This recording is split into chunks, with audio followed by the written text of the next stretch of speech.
Ashama harka fuudhee kabajamtootaa fi jaallatamtoota hordoftoota chaanaal Amintuu nageenya rabbii guddaa bakkuma isin jirtatti qilleensarraan faca'ee laggeen tulluuwwan malkaa bakka adda addaa qaxxaamuree qilleensarraan isin bira haa ga'uun jedha baay'ee na gammachiisaan jira jechuudha. Zamana kana baay'ee dhiyeenya kana hedduu takkaa na gammachiisutu jira. Sababni isaatis humni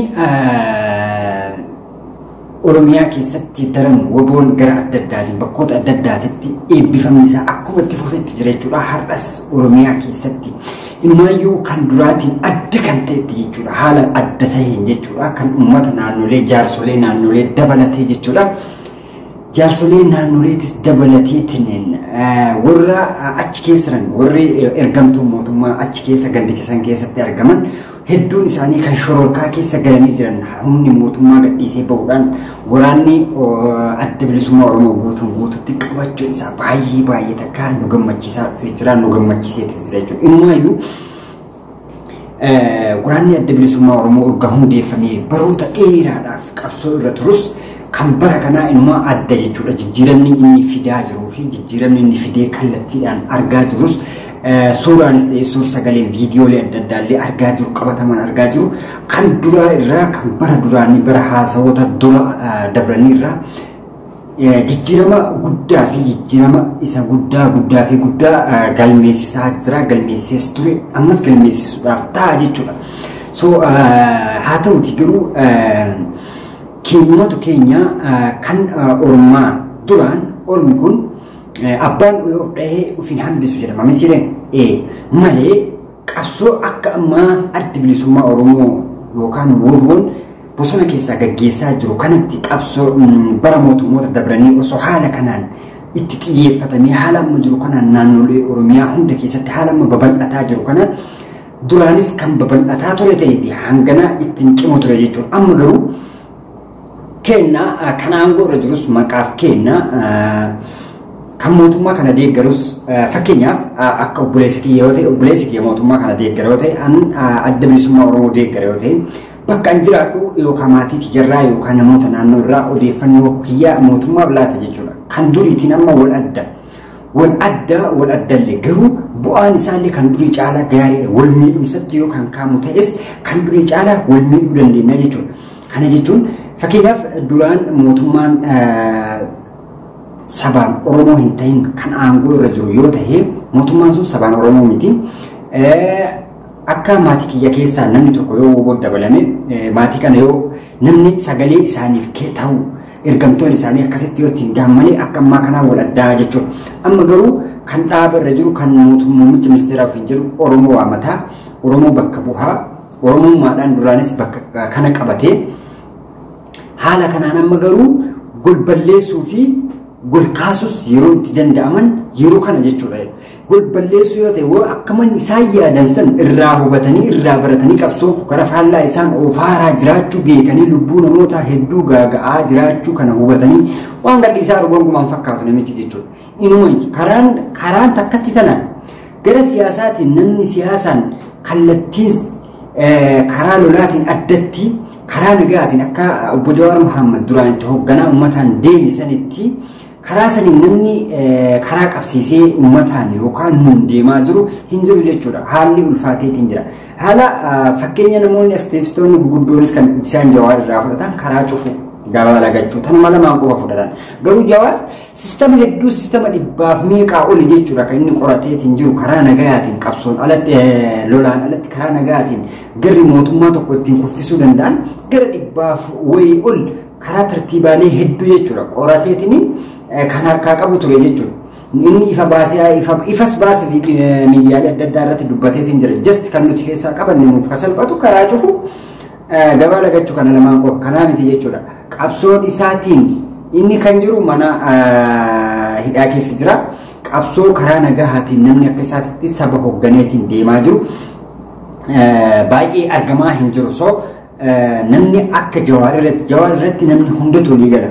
Namni hundatu walii gala. Sabaaf sablammii hundatu walii gala. Oromoo qofa osoo hin taane sabaaf sablammii warra sirna durii san leellisan osoo hin taane warri sabaaf sablammii hedduutu Jawaar irra walii gala. Wal beekaanis aktiivistoonni gurguddaanis wal beeku. Kan ammaa kun ammoo aktiivistoonni keenya kan ammaa hooggansa akkasii uummannis wal qoqqooduu keessatti baay'inaan argama jechuudha. Garuu wal qoqqooduu kana aktivistoonni kun mataa uummataa akka jawaarsanitti walitti qabuu hin dandeenye jechuudha. So karaan isaa kun guutumaan guututti baay'ee cufateetiin jira jechuudha. Cufatee jira gonkumayyuu waan cufate fakkaata karaan kun maaliif simaa nagahaan karaarra deemtu jechuudha. Simaa nagahaan karaarra deemtu mootummaa kana hin deeggartu yoo ta'e ati nagahaan karaarra deemta dalagachuuf deemta si ajjeesanii kan uffata alaabaa uffata adda bilisummaa Oromoo warra bosona jiru yookaan kan mataa isitti godhanii shanii ajjeefne jinni ajjeefne sin jechaa jiran jechuudha. Kana jechuun maal mana teettee du'u irra kallattiidhaan yoo si ajjeesan uffata ati godhachuu diddeeti ati qabsoo karaa nagaatitti ajamtee qabsoo karaa nagaa gaggeessu mootummaa kana yoo didde mana kee keessa yoo teettee hojii kan ta'e hojjetatte isaan garuu maamuun deeggarre shaniidha. Just warri san deeggarre kamiinuu maqaa faallaatti dhoobuudhaan maqaa shaneetti dhoobuudhaan haala kanaan gaggeessu jiranii akkasuma ajjeesu jiranii keessaafuu kutaalee Harargee keessatti bakka adda addaatti babal'ateetiin jira jechuudha. Ajjeechaan akkanaa kun just gara Dabratsiyoon gara oduu isii lammaffaatti gara warra Tigraay kana yoo deemne Dabratsiyoon guyyaa har'aa kan viidiyoodhaan takkaa mul'atee hin beekne jechuudha. Suuraalee adda addaa malee akkuma argitan viidiyoo isaa kanarratti wareegamtoota isaaniitiifis warra lubbuudhaan dabraniif warra akka Abbaay Tsahaayyee namoota hedduu jechuudha. Warroota lubbuuf dabraniidhaaf daqiiqaa dheeraadhaaf jechuudha. Daqiiqaa dheeraadhaaf dhaabbatanii sagalee isaanii kan gadda isaanitti dhagahanii kan dhageessisaa turan jechuudha. Haala kanaan akkuma viidiyoo irratti argitan kanatti daqiiqaa dheeraadhaaf jechuudha. Warra lubbuudhaan isaan biraa dabre jeneraalota isaan biraa dabre gootota isaa jignoota isaanii warra lubbuudhaan hin jirreef akkasii yaadannoo akkasii kan taasisuuf as argamee yeroo meeqa OBN irra du'e jedhanii yeroo meeqa Faanaa irratti BBS irratti wanni irratti du'e hin jira. Akka Addisuu Araggaa kan akka Taayyee Danda'aa Hangaasaa Ibraahimina Haayiluu Addunyaa kunneen hundi isaanii du'eera raawwateera jinniin du'eera kun kana ta'eera sun sana ta'eera. By the way ummati kun jechuun ummata bilisiginnaa kana jechuun ummata shanii ajjeesu ammoo kan du'e deebisee shaneessu jechuudha. Ummata juuntaa dhabamsiisu juuntaa ammoo deebisee juunteessu illee hojjennee hin dandeenye jechuudha. So ummatuma addaa jechuun uummanni akkana umurii kiyya keessatti akkaan mudanne hin argine illee arguuf illee hin taa'u jechuudha. Just ummata osoo maata akkanatti argitu si sobuuf yaalu. Amma akka qaroomne jechuudha. Uummanni qaroomee isaan ol dabreera. Isaan garuu duraanis waan nama ergamaa turaniif ammas uummanni akkuma durii sanitti jira itti fakkaata. No, uummanni akka duriitti hin jiru baay'ee jijjiirameera. Dhaloonni ammaa kun baay'ee jijjiirameera. Waan isaan miidiyaadhaan ganaa sa'a lama booda dabarsuu ta'an uummanni amma dhagaa jechuudha. Ammatti isaan durseetiin waliin gahe jechuudha. Uummanni waan isaa yookaan boru waan addaa isaa boru odeessuu danda'a. Waan ganama ta'e galgala odeessuu danda'a jechuudha. No, uummanni present jechuudha. Waan yeroo sanitti ta'e yeroo sanitti dhagaa yeroo sanitti waliin gahe jechuudha. Uummanni akka duriitii miti jechuudha. Uummanni baay'ee qaroomee jira. Baay'ee teknooloojiin kutee jira. Gara hundaan baay'ee akka durii caalaa walgaheetiin jira jechuudha. Qaroominni uummata keenya jechuudha. So amma walumaa galattuu gara qabsoo hidhannoo kanatti xiyyeeffachuun baay'ee baheessa taheetiin argameetiin jira jechuudha. Warroonni gara qabsoo kana hordoftanii fi jaallattan jechuudha. Jaallattoonni adda bilisummaa Oromoo warroonni qabsoo kana jaallatan biyya keessa ta'ee biyya alaa warri sagalee kiyya kana dhageettan qabsoon keessan manattuu du'aa jirtanii mootummaa kana erga hin fudhadhu jettanii manattuu du'aa jirtan waan ta'eef carraa natti qabdu carraa bosona seentee akka Ustaaz Kamaal Hebboo kana fa'aatti fakkeenyota nama hedduu jechuudha.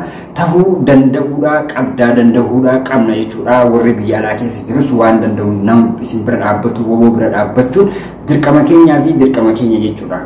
Hanga nama isin jechuu barbaada waan wajjin turtaniif galatoomaa warri chaanala kanaaf haaraa taatan subscribe gochuudhaan maatii nutaa isin jira. Fayyaa nagaa keessa jiraadhaa. Chawwaa.